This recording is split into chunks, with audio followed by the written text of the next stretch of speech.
Bueno, vamos a eh, hablar de los elementos móviles e inmóviles. ¿Cómo llegan los nutrientes a una hoja, por ejemplo?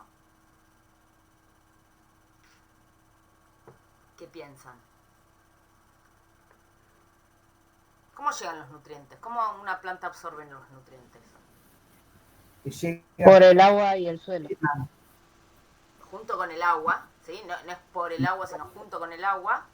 ¿Y el agua cómo ingresa a la planta? Por el xilema, por la raíz. Entra directo por el xilema, por la raíz, ahí va. ¿En qué proceso? ¿Cómo se llama? Absorción. Absorción, ahí va. Cuando las plantas absorben agua, ¿sí? ¿Qué ingresa? Agua y los nutrientes que haya disueltos en esa agua, ¿no? Entonces, ¿y la absorción de qué depende? De la transpiración. De la transpiración, muy bien. Si una planta transpira mucho, ¿qué pasa con la absorción? ¿Es mayor o es menor? Mayor. Mayor. Mayor. Entonces, si transpira mucho y absorbe mucho, si aumenta mucho la absorción, también aumenta la absorción de nutrientes, ¿sí?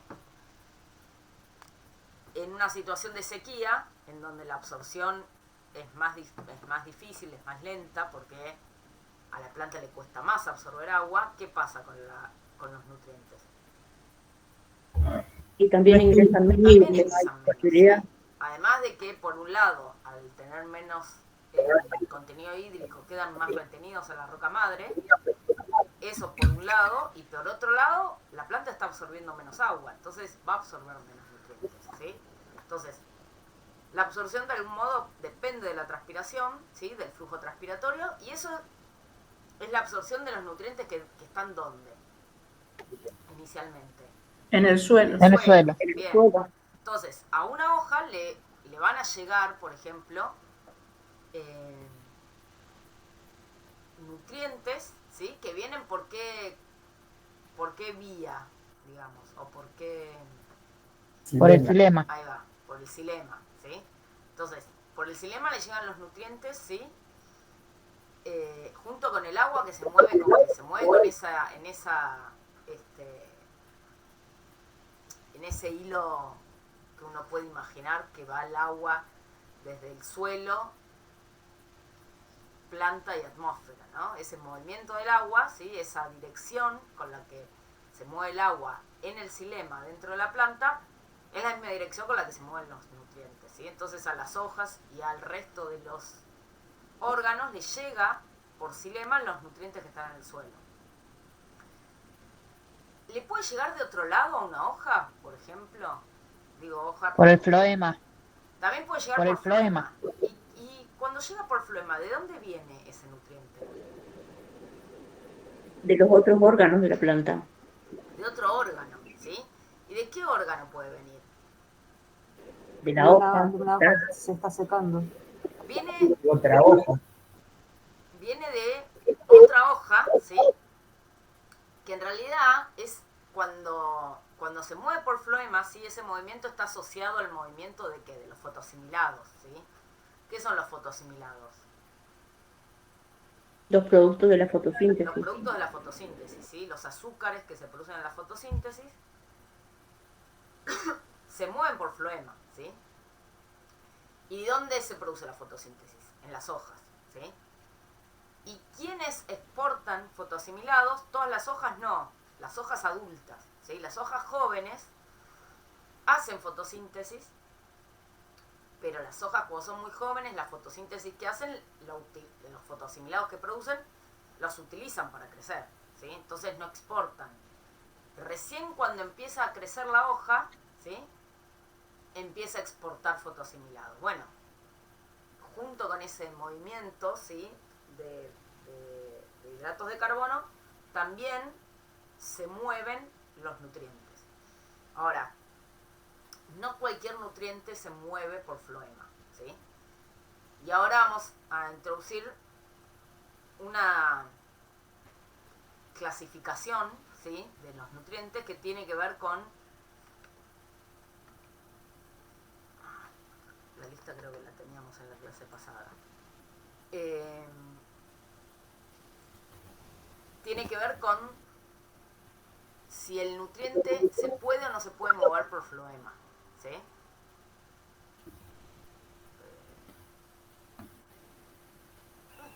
Perdona, hay algunos micrófonos abiertos y no se escucha bien. Acá está.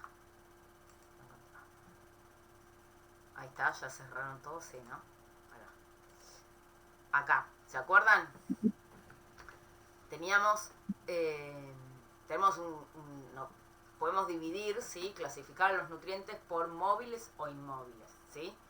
Y esa movilidad tiene que ver no con la movilidad en xilema, ¿sí? Por xilema llegan todos los nutrientes a un órgano. La cuestión es cómo es la movilidad por floema, ¿sí? Los poco móviles no se mueven por floema. Que no se muevan por floema, ¿qué significa? Que no van desde las hojas o los órganos de la planta a otros Claro. lugares.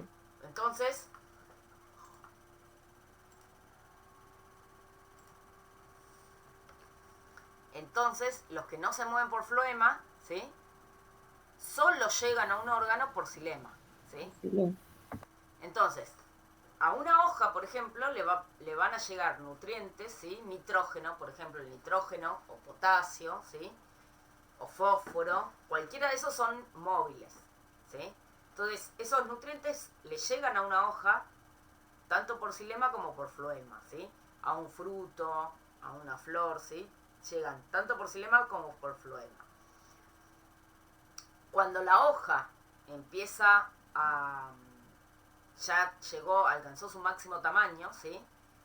¿Qué ocurre con ese nutriente? Se exporta, ¿sí? Se removiliza. Entonces, por ejemplo, acá tenemos cómo es la importación y la exportación de fósforo, ¿sí? Este es un ejemplo con el fósforo, pero uno lo puede pensar que pasa lo mismo con cualquier nutriente que sea móvil, ¿sí? Que se removilice. Fíjense, acá vemos dos cosas, ¿no? Por un lado vemos cómo es el tamaño, ¿sí? De la hoja, ¿sí? Entonces acá simplemente, acá arriba lo único que vemos es en distintos momentos del estado ontogénico de la hoja, ¿sí? Cuando la hoja es jovencita, ¿sí? Está recién empezando a crecer. Cuando la hoja llega a lo que va a ser la mitad, llega más o menos a la mitad de lo que va a ser su tamaño final, ¿sí? Y después tenemos la hoja ya adulta con su tamaño final, ¿sí? Su máxima expansión. Después de ese momento, lo que ocurre con la hoja es que empieza a cenecer, ¿sí? Y acá ya tenemos una hoja que está ceneciendo, ¿sí?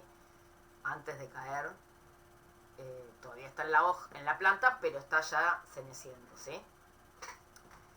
Bueno, abajo, en el gráfico de abajo, lo que vemos es cómo van cambiando, ¿sí? Los valores de fósforo en la hoja a medida que va transcurriendo los días, ¿sí? Y fíjense una cosa, cuando la hoja es joven, ¿sí?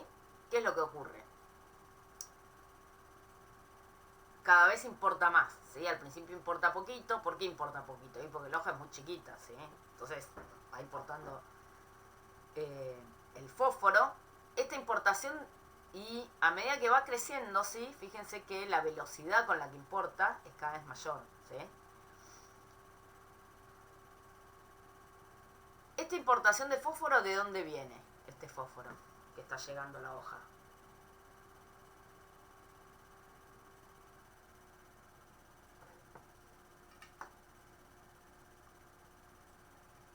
De las raíces, del floema. Del floema, dicen algunos, otros de las raíces. ¿Qué significa? Del xilema sería, del suelo. Sí, del suelo, sí. Y otros dicen del floema. ¿Y cuál piensan que es? ¿El resto qué opinan? Del xilema. Del suelo. Bien. Todos dicen Por del suelo. xilema. Como el fósforo es un elemento móvil, entra desde el suelo. Todos llegan del suelo. No, los móviles y los inmóviles por xilema. Pero puede ser por floema también porque es un móvil. Ahí va, como es móvil, el fósforo acá está llegando a la hoja por xilema desde el suelo, pero también llega por floema, ¿sí?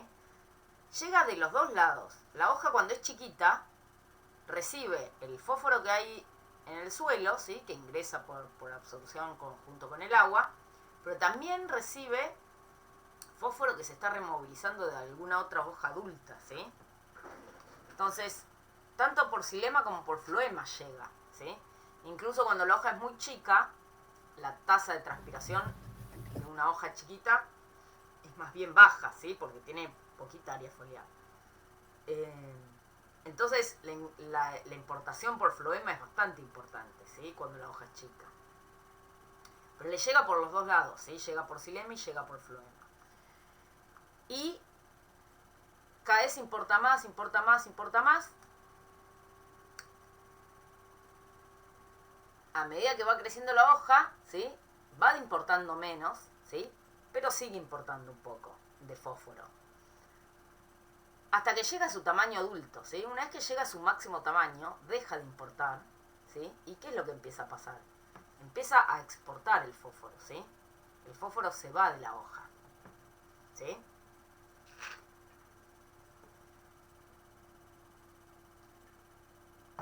¿Qué es lo que ocurre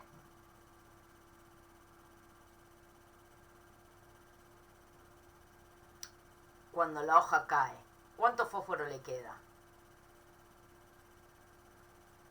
Cuando la hoja ya se nece del todo. ¿Qué es lo que Tiene pasa menos. con esa Está hoja? con ¿Tiene clorosis. fósforo? ¿Eh? Está en clorosis habitualmente. Está en clorosis. ¿Y qué pasa? Por ejemplo, el fósforo. ¿Tiene fósforo esa hoja que se va a caer? Poco y nada. Claro, no tiene fósforo, ¿sí? Prácticamente no tiene fósforo. ¿Por qué? Porque lo removilizó, ¿sí? ¿Hacia dónde lo removilizó? Hacia las hojas más jóvenes. Hacia hojas más jóvenes o hacia frutos, ¿sí? Depende en qué estado del desarrollo esté la planta, a dónde, a qué destino, digamos, va ese fósforo, ¿sí? Puede ir a hojas más jóvenes, a frutos, a lápices, ¿sí? Puede ir a órganos de reserva, ¿sí? La cuestión es que cuando la hoja se nece y cae, ¿sí? Ya no tiene más fósforo, ¿sí? Porque lo exportó. ¿Qué pasa si en vez de pensar en lo que le pasa al fósforo, pensamos qué es lo que le pasa a un nutriente que sea inmóvil? Como el calcio o el hierro o el azufre, ¿sí? Disculpa, alguna compañera quiere ingresar y no puede. Ah, no me avisó. Gracias. Perdón, profe, o sea que interrumpieron, figuro como Damián Tamargo, pero soy Marcela Lisi. ¿Cómo? Figuro como Damián Tamargo, pero soy Marcela Lisi. Ah, está bien, no hay problema. Entré con la cuenta de mi hijo, perdón.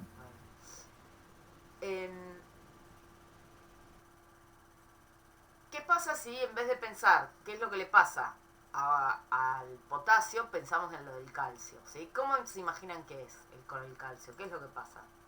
Y el calcio quedaría más en la hoja. El calcio, ¿sí? Se importa, se importa, se importa, se importa y se sigue, en realidad se sigue importando hasta digamos, la mayor cantidad de calcio, ¿sí? ¿Cuándo la vamos a tener? La mayor concentración de calcio en una hoja. Cuando es adulta. Cuando es adulta, ¿sí? Y cuando se nece esa hoja y cae, ¿qué pasa con el calcio? ¿Hay calcio o no hay Sigue calcio? estando en la hoja. ¿Cómo? Se queda en la hoja. Queda en la hoja, ¿sí? Porque no se exporta el calcio. Esto no ocurre con un nutriente inmóvil, ¿sí? Entonces, Por floema no hay movimiento. no hay movimiento por floema, exacto, ¿sí? Prácticamente. Entonces, por eso también es bueno, por ejemplo, dejar las hojas en el suelo. ¿Por qué? Porque los nutrientes inmóviles quedan en las hojas, ¿sí? Y entonces cuando uno deja la hojarasca, los microorganismos descomponedores que descomponen toda esa materia orgánica generan que todos esos nutrientes vuelvan al suelo, ¿sí? cuando uno junta las hojas y las pone en una bolsa, bueno, evitamos esa parte, ¿sí? Entonces, las hojas, si bien removilizan casi todo, y no es que tienen tantas cosas cuando caen, tienen cosas, ¿sí? Entonces está bueno dejarlas, digamos, ¿sí?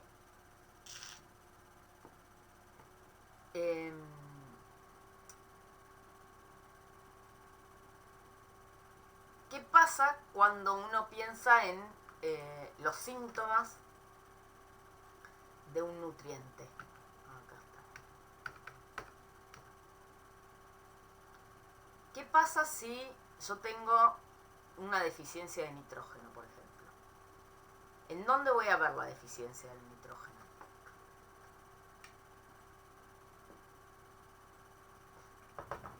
Que las hojas no van a estar tan verdes. Floriosis. Por ejemplo, Clorosis. esto que ocurre, ¿sí? Es algo que ocurre naturalmente en el ciclo de vida de la hoja, ¿no? Que la hoja, a medida que va creciendo, va importando cada vez más fósforo, ¿sí? Y después, cuando llega a su máximo tamaño, deja de importar, ¿sí? Y empieza a exportar, ¿sí? Esto ocurre naturalmente, ¿sí? En el ciclo de vida de una planta. Ahora, ¿qué ocurre si cuando la planta está capaz llegando, cuando la hoja esta está llegando por acá, ¿sí? A su máximo, a lo que va a ser su máximo tamaño, deja de llegarle fósforo por xilema? ¿Por qué deja de llegarle? Porque empieza a haber deficiencias de fósforo en el suelo, ¿sí? En general, las deficiencias de los nutrientes, ¿sí? Si la deficiencia es muy severa, bueno, la planta tiene una deficiencia desde el comienzo, pero en general lo que suele ocurrir es que la deficiencia empieza a aparecer cuando las plantas o cuando el cultivo empieza a crecer, ¿sí? Entonces, ¿qué significa eso? Que cuando uno pone las semillas a germinar, ¿sí? Los primeros estadios de las plantas tienen suficientes nutrientes, ¿sí? Son plantas chicas que no requieren tantos nutrientes, y entonces en general lo que hay en el suelo más o menos les alcanza. La cuestión es que cuando empiezan a crecer, ¿sí? A sacar cada vez más hojas, van consumiendo mucho más nutrientes. Y en general entonces las deficiencias empiezan a verse ahí, ¿no? Cuando ya la planta ya tiene un cierto desarrollo. Bueno, ¿qué es lo que pasa? Las primeras hojas, ¿sí? Tenían suficiente fósforo probablemente, ¿sí? Entonces llegan a su tamaño adulto sin problemas de fósforo. Ahora, las hojas jóvenes, ¿sí? Cuando empieza a haber deficiencia, ¿sí? De fósforo en el suelo, las hojas jóvenes no les llega el fósforo del suelo. ¿Por qué? Porque ya no hay. No hay exportación. ¿Sí? ¿Cómo? Porque no hay exportación de las jóvenes, de las más viejas no mandan porque no hay suficiente fósforo, por ahí no le dan a Bueno, las jóvenes. ahí quería llegar. ¿Hay o no hay exportación? ¿Va a haber exportación de fósforo? Y menos. ¿Qué piensan? Que no, porque hay poca captación. Al revés, exactamente. Cuando empieza a haber deficiencia de fósforo, lo que ocurre es que se acelera la removilización, ¿sí? Esta removilización que ocurre naturalmente, ¿sí? Cuando ya la hoja es adulta y empieza a senecer, se acelera, ¿sí? Esta senescencia se acelera y la removilización de nutrientes se acelera. Entonces, las hojas adultas, en realidad, empiezan a exportar el fósforo antes de tiempo. ¿Para qué exportan ese fósforo? ¿Por qué se acelera esa exportación? Porque ¿qué está pasando con las hojas jóvenes? Están creciendo. Las hojas jóvenes están creciendo más lento. Más están lento creciendo, que... y no tienen fósforo del suelo, ¿sí? Como no les está llegando fósforo del suelo, por xilema, ¿sí? Porque en el suelo ya está en deficiencia ese fósforo, lo que ocurre es que las hojas adultas removilizan, ¿sí? Empiezan a removilizar antes de tiempo, ¿sí? Ese fósforo y lo envían hacia las hojas jóvenes. Entonces, ¿qué es lo que pasa? Cuando uno tiene una deficiencia de un nutriente como el fósforo, que es móvil, uno observa que empiezan a estar más cloróticas antes de tiempo las hojas viejas, ¿sí? No las jóvenes. ¿Por qué las hojas viejas? Y porque como los nutrientes son móviles, estos nutrientes, estamos hablando de una deficiencia de un nutriente móvil, como el nutriente es móvil, si hay una deficiencia en el suelo y a las hojas jóvenes no le está llegando el nitrógeno o el potasio, ¿sí? O el que sea, lo que ocurre es que las hojas adultas que sí tenían, porque crecieron antes, ¿sí? Cuando todavía había en el suelo, lo que hacen es removilizar ese nutriente hacia las hojas jóvenes. Al removilizarlo, se quedan sin el nutriente. Entonces, se acelera la senescencia, ¿sí? Se empiezan a poner cloróticas. Entonces, uno ve los síntomas de una deficiencia cuando el nutriente es móvil en hojas basales, ¿sí? Si en cambio la deficiencia ocurre en un nutriente móvil, inmóvil como el hierro, ¿dónde vamos a ver la deficiencia?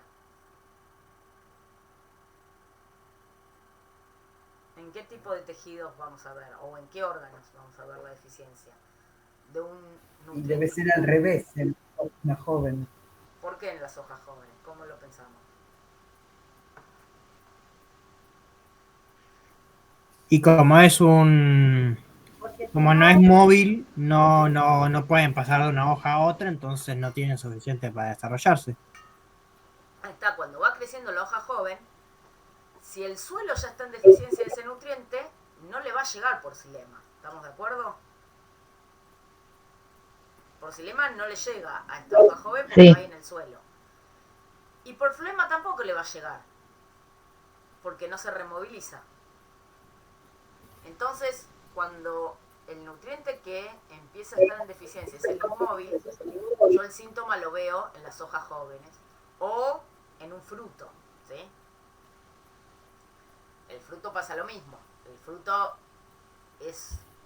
aparece cuando ya la planta ya está en sus últimas fases del desarrollo, ¿sí? Entonces, también, cuando empieza a estar en deficiencia el nutriente, uno observa ahí la deficiencia, ¿sí? En un fruto, en una hoja, ¿sí?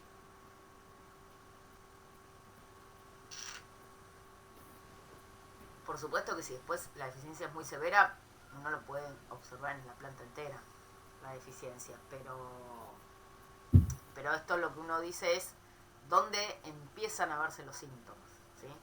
Si el nutriente es móvil, empiezan a verse los síntomas en hojas adultas, y si el nutriente es inmóvil o poco móvil, se empiezan a ver primero en las hojas jóvenes, ¿sí? Entonces, ¿alguna duda? No, hay una compañera que quiere ingresar. Ahí está. Ahí.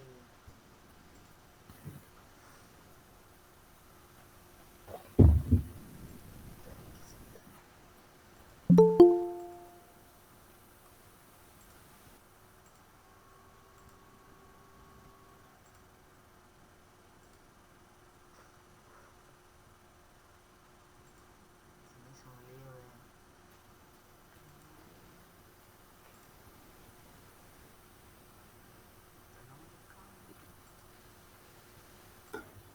Bueno, ahí vamos.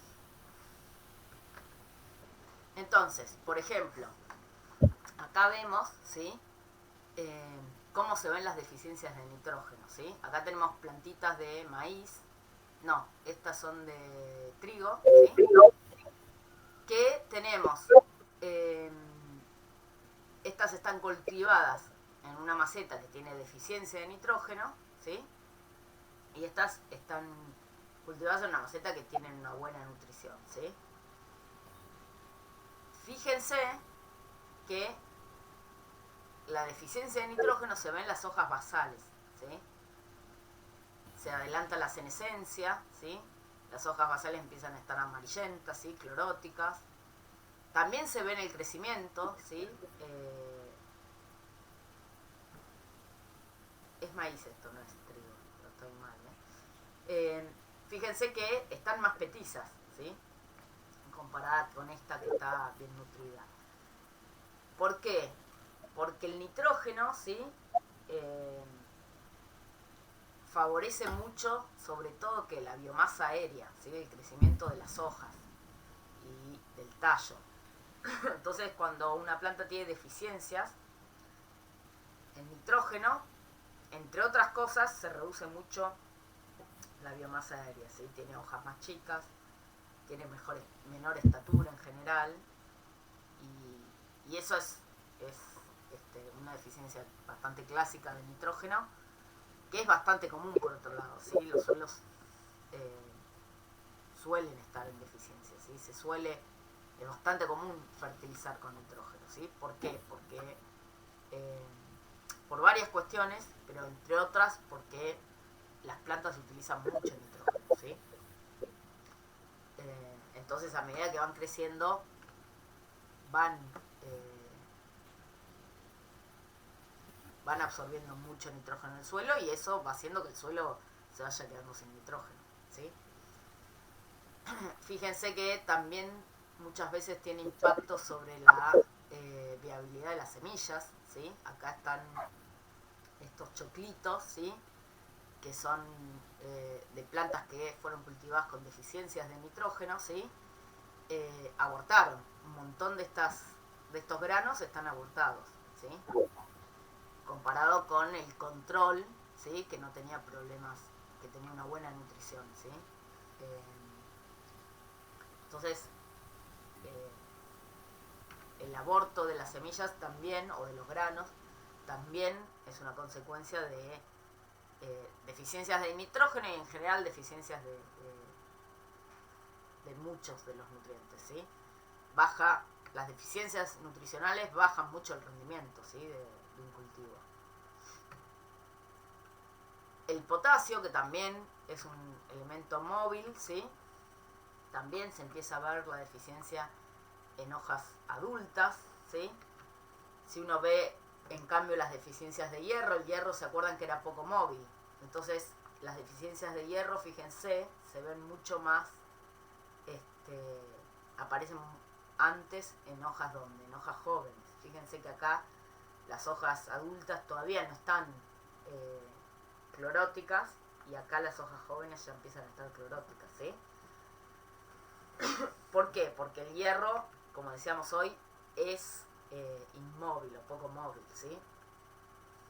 Con respecto al calcio, es bastante común tener deficiencias de calcio en el cultivo de tomate, ¿sí? Y hay algo que se llama, no sé si probablemente vieron más de una vez, lo que se llama la podredumbre del tomate, ¿sí? Que es tener los tomatitos así, ¿sí? Esto es una deficiencia de calcio, ¿sí? De vuelta, el calcio es inmóvil, entonces los frutos, ¿sí? Si empieza a haber deficiencia de calcio en el suelo, los frutos van a tener síntomas de deficiencia, ¿sí? Y en el tomate es bastante común, el tomate necesita bastante calcio, y es bastante común entonces encontrar esto, ¿sí? Encontrar tomates con deficiencia de calcio, porque es un nutriente que no se removiliza, ¿sí? Entonces, si no se removiliza, no puede ir a parar al fruto, ¿sí? Acá hay fotitos de hojas de frutillas, ¿sí? Con varias deficiencias distintas. En términos generales, muchas veces es difícil ver una hoja y saber qué deficiencia tiene, ¿sí? Incluso muchas veces hay deficiencias que son muy similares a lo que produce un patógeno, por ejemplo, ¿sí? Y no es tan fácil a veces reconocer si es un patógeno que está afectando la planta o la deficiencia de algún nutriente, ¿sí? En general eso se va tomando, cuando alguien trabaja con alguna especie en particular, va sabiendo cuestiones más específicas, ¿sí? de esa especie.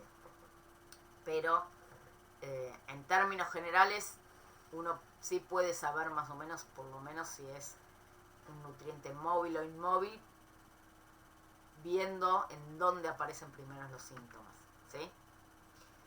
¿Alguna duda con respecto a esto? Ya pasamos al último tema, ¿sí? Que tiene que ver con salinidad, ¿sí? Y esto vendría a ser como cuáles son los efectos del exceso, ¿sí? De ciertos nutrientes, ¿sí? O de ciertos iones. Arrancamos hoy hablando de las deficiencias, ¿sí? De los distintos nutrientes, y las deficiencias tienen consecuencias graves sobre las plantas, pero los excesos también, ¿sí? Entonces, la salinidad, ¿sí? Que es el crecimiento de las plantas en un suelo que tiene exceso de alguna sal, que no necesariamente solo el cloruro de sodio, ¿sí? Hay otros tipos de sales que puede haber, ¿sí? O sulfatos o cloruros que puede haber en un suelo, ¿sí? Entonces, el exceso de sales, ¿sí? En los suelos también tienen consecuencias graves sobre las plantas, ¿sí?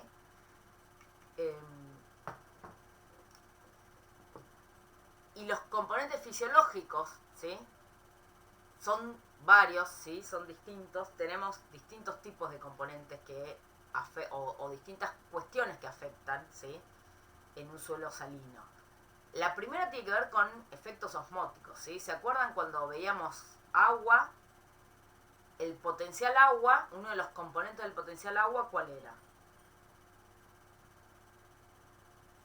El potencial osmótico. El potencial osmótico, que tenía que ver con ¿qué? Con los solutos, ¿sí? ¿Se acuerdan que nosotros decíamos, adentro de una célula, el potencial osmótico es bastante importante? ¿Por qué? Porque las células tienen un montón de iones, ¿sí?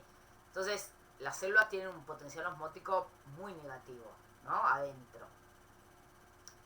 Y entonces es cuando hay muchos solutos, ese potencial osmótico muy negativo, ¿qué hacía? ¿Qué hace? Hace que el potencial agua sea muy negativo, ¿o no? Sí. ¿Qué pasa si entonces ahora no estamos en una célula, sino que estamos en un suelo que tiene muchas sales, ¿sí? Si tiene muchas sales el suelo, cuando el agua, ¿sí? Yo tiro agua, por ejemplo, en un suelo, si está muy lleno de sales, ¿qué le pasa a ese al potencial agua de ese suelo? Yo agarro y tiro agua destilada, ¿no? El agua destilada tiene un potencial agua de 0, ¿sí? ¿Se acuerdan? Es como el agua pura. Ahora, yo la tiro en un suelo que tiene muchas sales. ¿Qué va a pasar con esa agua?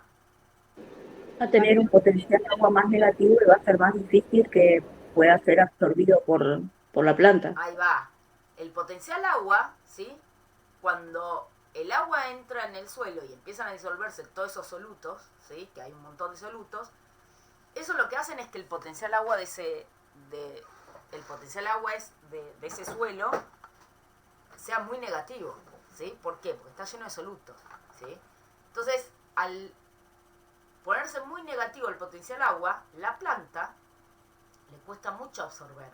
Porque se acuerdan que la planta empieza a absorber agua por la diferencia, absorbe agua por ese gradiente de potencial, ¿sí? Tiene que haber una diferencia entre el potencial agua del suelo y el potencial agua de la planta. Entonces, no es que no va a absorber agua, pero va a absorber agua con un potencial agua de la raíz muy bajo también, ¿sí?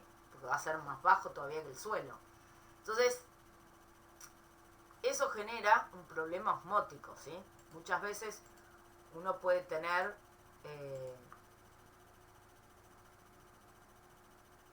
plantas que tienen síntomas, ¿sí? O que se parecen a plantas que están en sequía, ¿sí? Y no porque no haya agua en el suelo, sino porque el agua que está muy retenida, ¿sí? Porque es un suelo muy salino. Entonces, uno puede ver que un montón de síntomas de una planta que parecieran ser de sequía, ¿sí? Y no es porque sea de sequía, sino porque sea de salinidad, ¿sí? Entonces, ese es uno de los problemas de los suelos salinos, ¿sí? Que por más que llueva, ¿sí? Y el suelo se llene de agua, esa agua va a estar muy retenida por las sales, ¿sí? Y no va a estar disponible. Entonces, ese es uno de los efectos que podemos tener con los suelos salinos. Otro de los efectos tiene que ver con la competencia, ¿sí? Los nutrientes compiten, ¿sí? Entre sí. ¿Se acuerdan que cuando veíamos cómo ingresaban a una célula, ¿sí? Los nutrientes ingresan por canales o por transportadores? Y entonces, si bien los canales, por ejemplo, son selectivos para ciertos iones, no significa que no pueda entrar otro ion.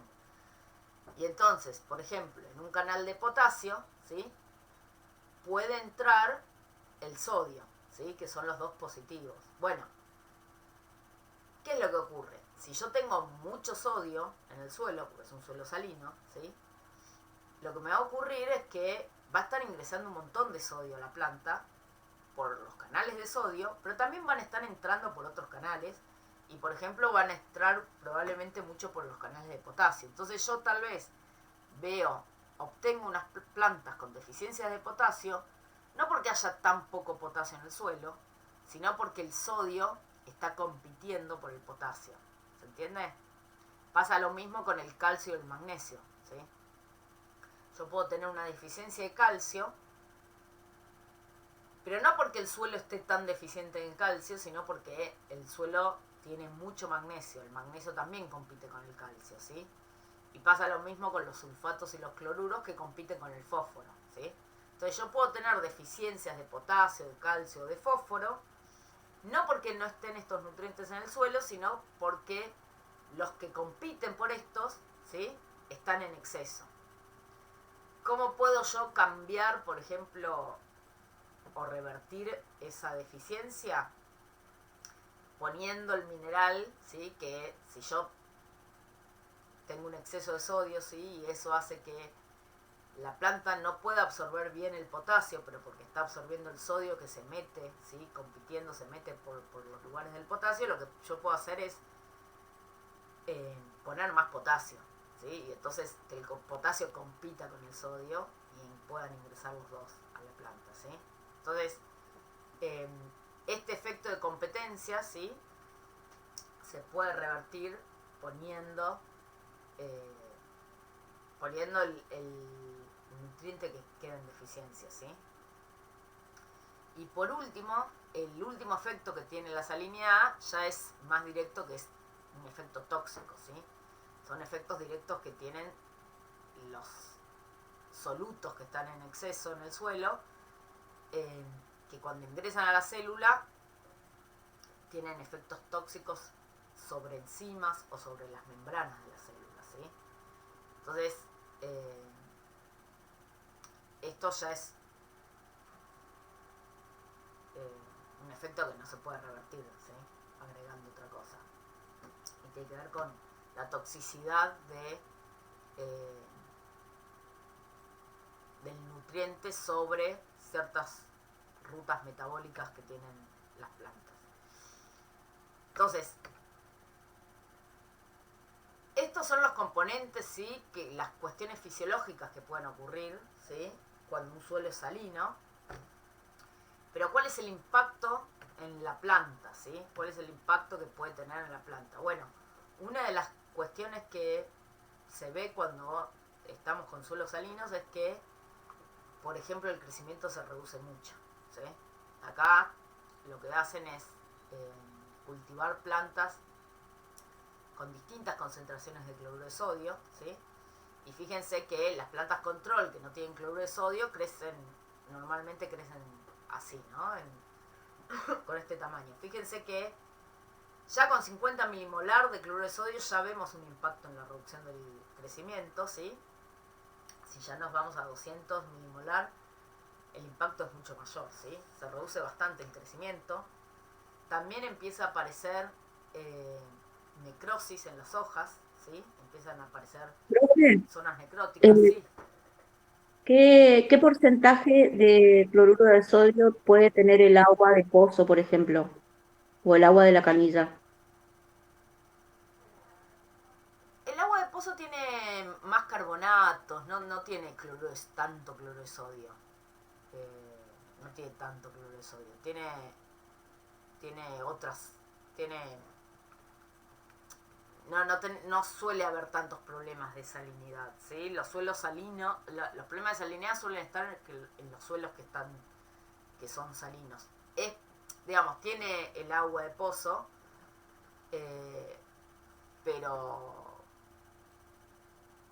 pero no es que te quede, no es un suelo salino el agua de pozo, no es que te genere un suelo salino en general. Te aumenta mucho el pH, pero tiene muchos carbonatos, bueno, depende de la zona, ¿no? Pero no es tanto cloruro de sodio, ¿sí? El cloruro de sodio tiene mucho que ver, los suelos salinos tienen mucho que ver con el manejo del suelo, ¿sí? Digamos, los malos manejos del suelo, ¿sí? Después de muchos años de labranzas, han ido generando, han ido aumentando la salinidad, digamos. Naturalmente hay un montón de regiones, de lugares en donde el suelo es salino, ¿sí? Cuestiones naturales. Pero después del el mal manejo de los suelos en los cultivos también aumentó mucho. La deforestación y el lavado de las tierras también generan un aumento de la salinidad del suelo. Pero no es tanto del agua de pozo, la salinidad, digamos. Y en las zonas Gracias. costeras también. Después tenemos un montón ahora vamos a ver que hay un montón de plantas que son que tienen adaptaciones, ¿sí? Porque viven cerca de las zonas costeras, ¿sí? Y ahí el agua es salina por la cercanía al mar, ¿sí? Entonces,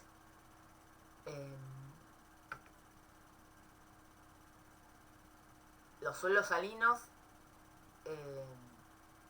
reducen el crecimiento, producen necrosis en las hojas, ¿sí?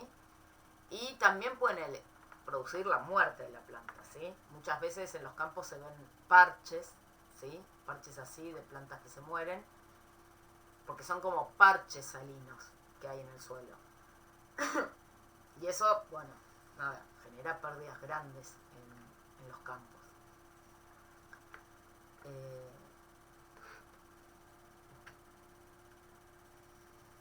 Como les decía recién, hay un montón de plantas que son tolerantes a la salinidad, ¿sí? Y otras que son muy sensibles, ¿sí? Y otras que tienen una sensibilidad intermedia, ¿sí?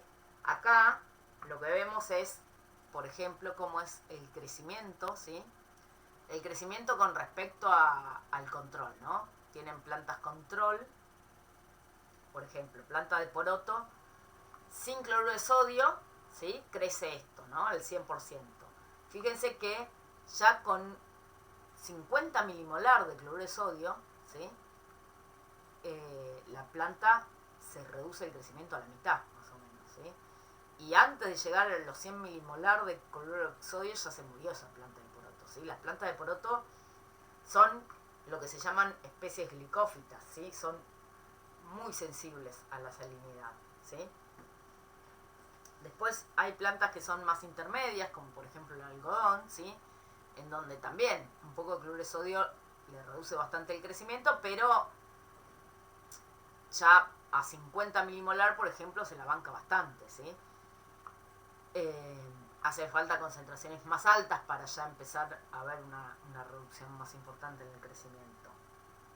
Después tenemos especies que ya empiezan a ser lo que se llama halófitas, que son tolerantes a la salinidad, ¿sí? La remolacha es un ejemplo, ¿sí?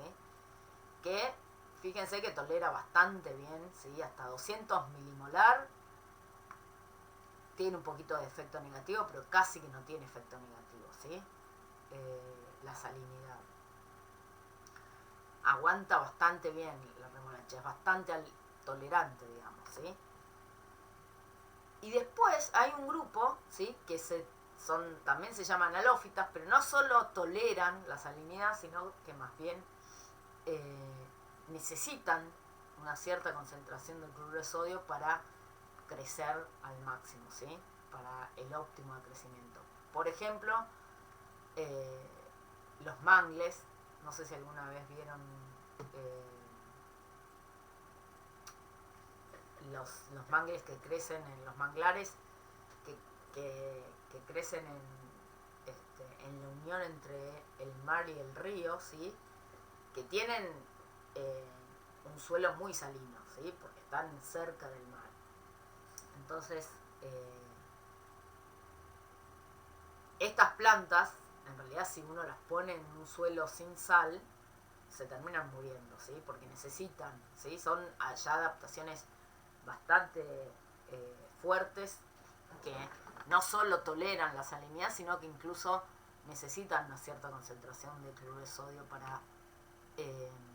para sobrevivir, ¿sí? Para vivir, digamos, ¿sí? Estos son es una fotito, ¿sí? Es bastante común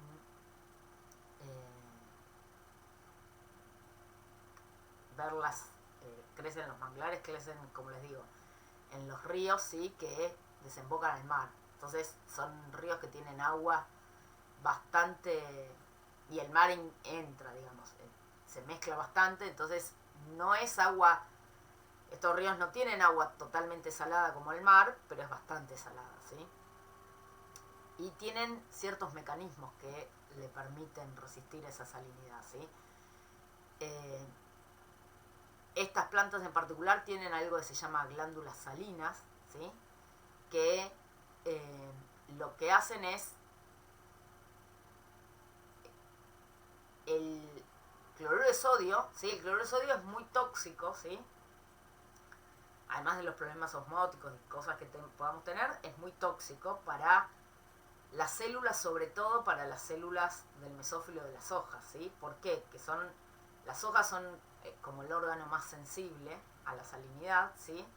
¿Por qué? Porque las hojas tienen una función muy importante, que es hacer fotosíntesis, ¿sí? Y todo el metabolismo de la fotosíntesis, cuando hay exceso de sodio, se ve bastante comprometido. Bueno, estas plantas lo que hacen es, tienen un montón de transportadores, ¿sí? Que lo que hacen es, no es que evitan que ingrese el sodio, sino que el sodio ingresa a las plantas, pero lo que hacen es enviar el sodio hacia células, hacia glándulas, ¿sí? A células especializadas, que son unas glándulas, ¿sí? Que lo que hacen es, tienen poritos que lo que hacen es sacar la sal. No sé si alguna vez vieron hojas, ¿sí? Antes tenía una fotito, no sé por qué no la tengo más. Si uno ve o toca las hojas, se sienten los cristalitos de sal arriba de las hojas de los manglares, ¿sí? Porque es como escupen la sal directamente, ¿sí? Entonces evitan que el sodio, que es tóxico para la fotosíntesis, digamos, para el metabolismo que tiene que ocurrir en las hojas, evitan esa toxicidad sacándola hacia afuera, ¿sí? Excretando las sales, ¿sí? Porque tienen estas glándulas salinas. Otro tipo de plantas, ¿sí? Lo que tienen son, no sacan la sal hacia afuera, sino que tienen células de depósito, ¿sí? Entonces uno no ve la sal por fuera del epidermis, pero sí tiene vesículas salinas, ¿sí? Que son células que directamente guardan la sal, ¿sí?